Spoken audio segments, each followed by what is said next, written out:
En 2012, la Côte d'Ivoire est au travail. Depuis 2011, elle a amorcé une nouvelle dynamique de croissance soutenue par la vision du président Alassane Ouattara, qui est de faire de la Côte d'Ivoire un pays émergent à l'horizon 2020. Cette vision est belle et sa réalisation est possible, car toutes ses potentialités sont intactes. La Côte d'Ivoire devient une réalité internationale responsable de son destin.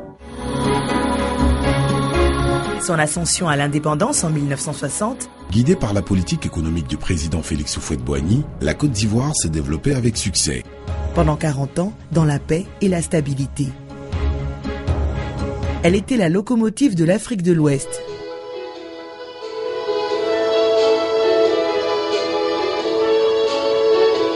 Les troubles sociopolitiques subis de 2000 à 2010 n'ont pas ébranlé ses solides fondations.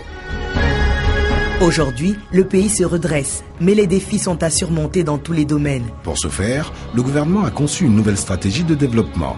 Il s'agit du Plan national de développement, PND, pour la période 2012 à 2015. Cette stratégie bénéficie de l'appui des partenaires au développement et notamment de la Banque mondiale. Le Plan national de développement doit se déployer dans des secteurs clés. Infrastructures de transport, énergie et mines, industrie, agriculture, santé,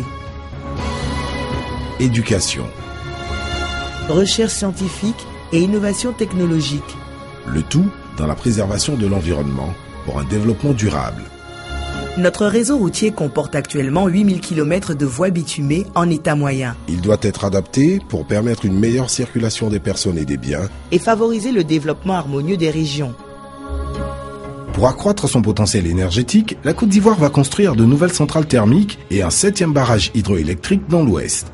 La puissance installée doit doubler d'ici 2015. L'exploration pétrolière se poursuit en haute mer. Sur 8 puits forés depuis 2011, 2 ont révélé de grosses potentialités. Quant au gaz, nous en produisons déjà 170 millions de pieds cubes par jour. Le potentiel minier se révèle plus important que prévu. Or, manganèse, bauxite, nickel, cuivre, fer, diamant. Au total, entre énergie, mine et pétrole, c'est 3 000 milliards de francs CFA d'investissement en vue. Autour d'Abidjan et des principales villes de l'intérieur, de nouvelles zones industrielles s'implantent. Par ailleurs, la modernisation du secteur secondaire va bénéficier d'un encadrement approprié pour améliorer sa compétitivité. Dotée d'une terre exceptionnellement riche et d'un climat favorable, la Côte d'Ivoire a toujours appuyé son développement sur l'agriculture. L'amélioration des systèmes de production et d'exploitation doit permettre de garantir à long terme la sécurité alimentaire. De surcroît, le gouvernement tient à développer la transformation locale de ses principaux produits agricoles. Avec 23 millions d'habitants en 2012 et une croissance démographique annuelle de 2,9%, la Côte d'Ivoire, actuellement sous-équipée, doit implanter un réseau de santé publique dans tout le pays.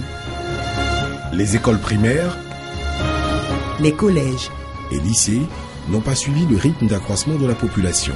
Il faut y remédier. C'est l'un des plus gros défis de la nation. Le pays doit préparer, élargir, approfondir et diversifier la formation de ses élites. Après Abidjan et Bouaké, des universités nouvelles vont s'ouvrir dans les capitales régionales à Daloa, Korogo, Mans, Bondoukou et San Pedro. Ces projets auxquels s'ajoutent bien d'autres initiatives requièrent un financement estimé à 11 076 milliards de francs CFA. Riche en potentiel agricole, minier, industriel. Riche par la qualité et la volonté des hommes et des femmes qui y travaillent, la Côte d'Ivoire est un pays résolument libéral. C'est une terre d'hospitalité qui souhaite accueillir de nombreux partenaires. La locomotive de la sous-région ouest-africaine est relancée. La Côte d'Ivoire au travail, c'est avec vous.